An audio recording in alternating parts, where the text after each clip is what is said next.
Hi guys, Michelle here from Halfway Homestead, and I am working on a loaf of sourdough rye made with honey and whole wheat. And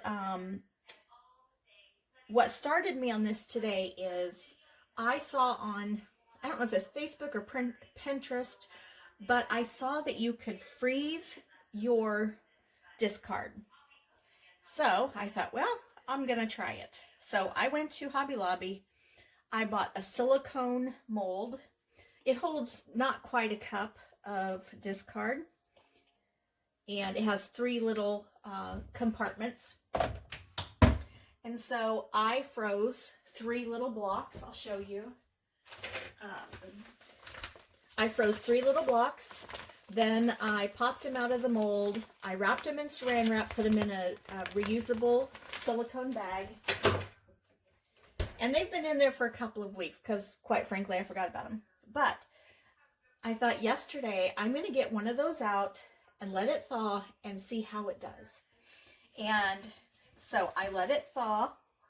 I did feed it this morning. Get that honey off my finger. I'm going to turn the camera and let you see what the discard looks like now that I have fed it. Look at all those bubbles. Who knew freezing discard would be something we could do? Somebody knew. Okay, so in my KitchenAid mixer, I have 2/3 cup water, about a tablespoon of honey, and a tablespoon and a half of yeast. I do buy my yeast in bulk. I buy it at the local Mennonite store, and then I just keep it in the freezer, and it lasts for a really long time. However, I tend to go through it faster than its actual freezer shelf life, and that's okay. In here, I have 1.5 ounces of milk and a tablespoon of butter that I have warmed enough to melt the butter. I'm only making a 1 loaf batch, so it's half of a batch.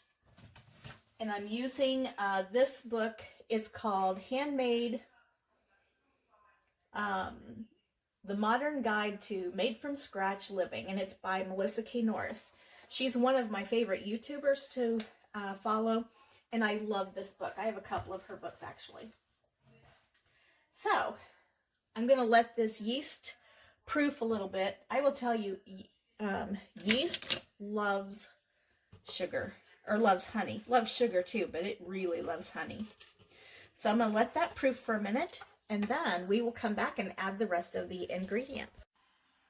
Okay, friends, look at how frothy that yeast is after being fed with the sugar.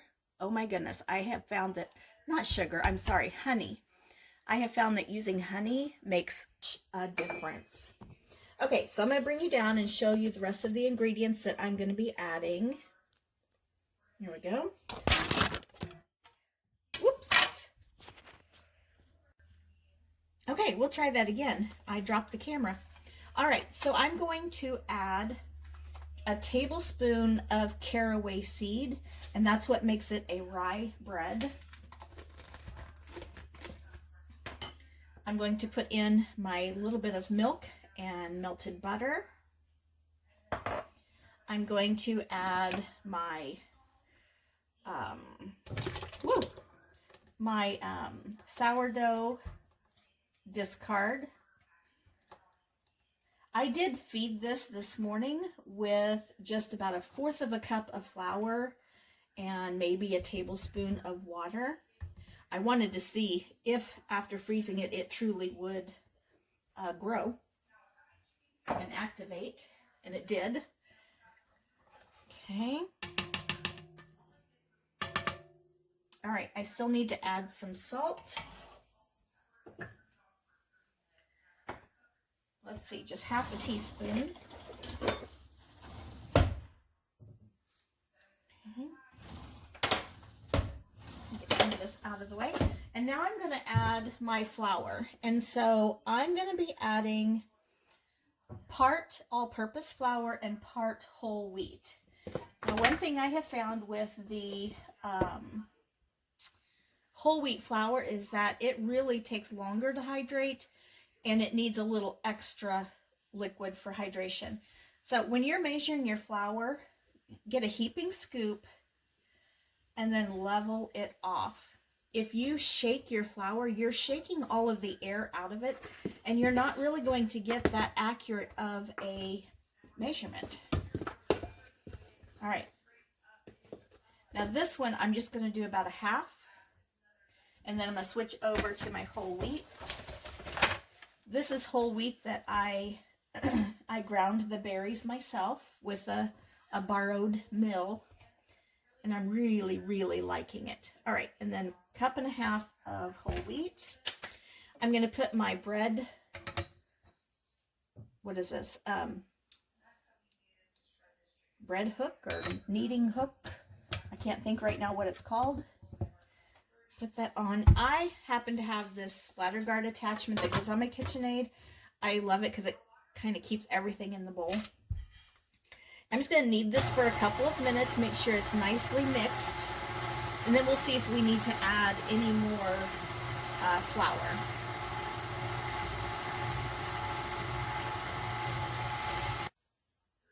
Okay, it's been mixing for just about, I don't know, a minute and a half or so.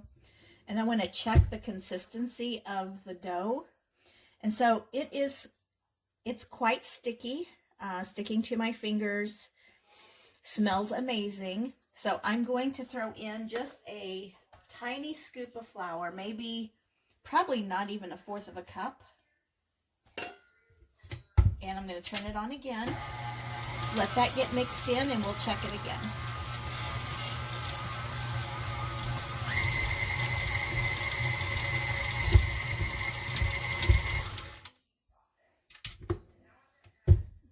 Okay, just that little bit made a huge difference. It's still a tiny bit sticky, but that's okay because like I said, with that whole wheat dough, I want it to rehydrate.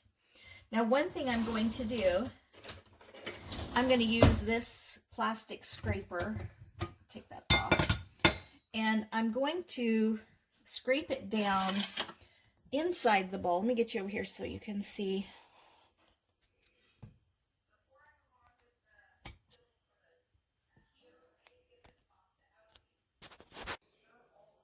All right, we're going to let this bowl sit here and rise probably about an hour. Like I said, I have found that it takes a little longer for the whole wheat to hydrate and to rise in double, okay? And so we're just going to let that sit, and we will come back together when it is ready to knead and form into a loaf. Okay, with this little scraper, I'm just going to scrape down the sides just so I'm not missing any of that delicious bread dough.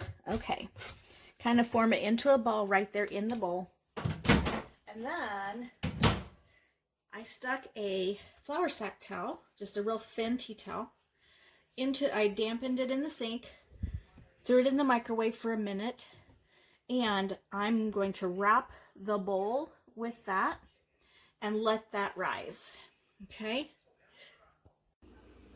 All right, it has been about 45 minutes and it is time to knead our sourdough rye. Look at that, it has doubled in size. It's nice and puffy. All right, so what I'm gonna do, I'm gonna scoot my mixer back out of the way and I'll bring you down closer. Okay, I'm just gonna put a little bit of flour out on my countertop and I'm gonna use my scraper. See if I can do this left-handed so you can see. Just scrape it out of the bowl. I don't want to leave any of it behind if possible. It's a little sticky, that's okay. All right, I gotta switch hands.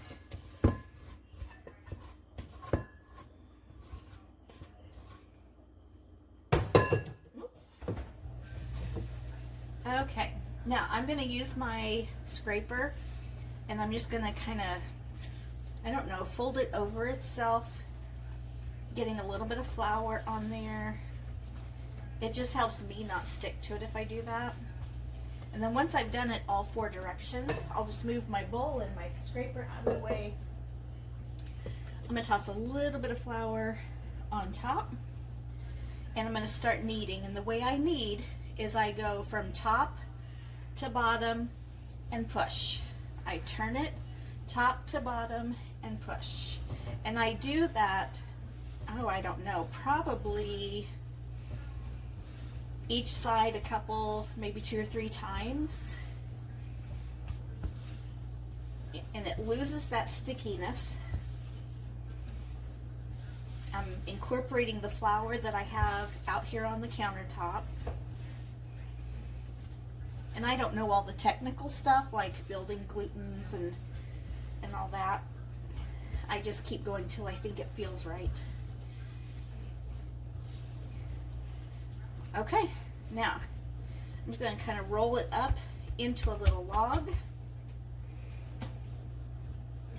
I like to use stone baking dishes. I get these, well, actually one of them I got from Pampered Chef, and the others, they are from Pampered Chef, but I've picked them up at yard sales. Okay, put my bread in there. Okay. I'm going to heat up that dish towel, drape it over the top, and we're going to let it sit until it has doubled, probably not doubled, but until it has risen enough that I feel like it should be baked.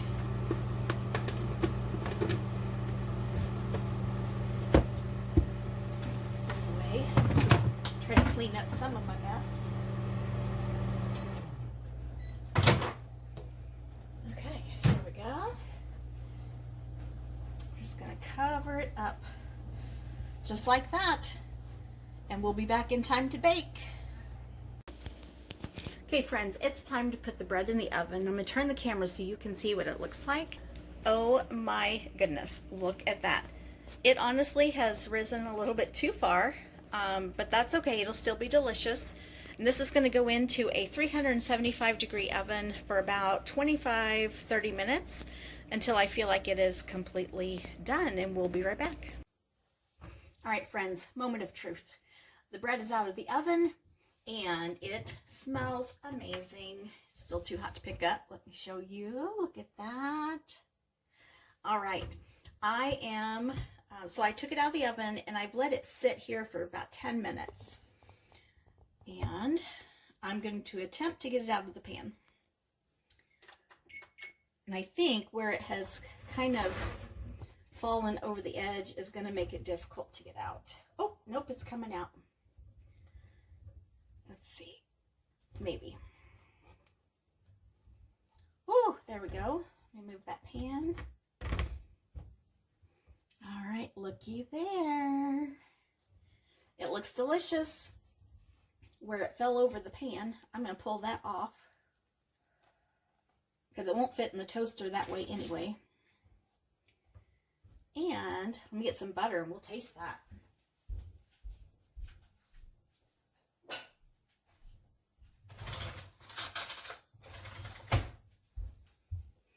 All right, I can smell the caraway seed. There is nothing better than hot bread fresh out of the oven.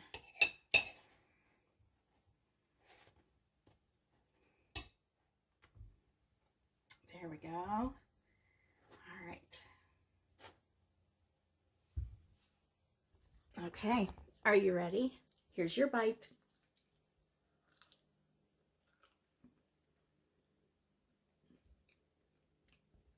That's good stuff.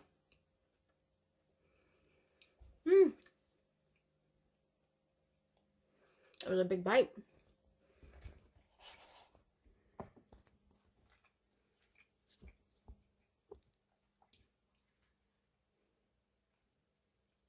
Frozen discard. Who knew? It's delicious and it worked out perfect, just like if I had had that sourdough starter sitting on my counter, fermenting each day, being fed each day. Fantastic. I will definitely be freezing more discard. All right, friends, I hope you have a great day. I hope you bake something and try something new like frozen discard. Happy baking.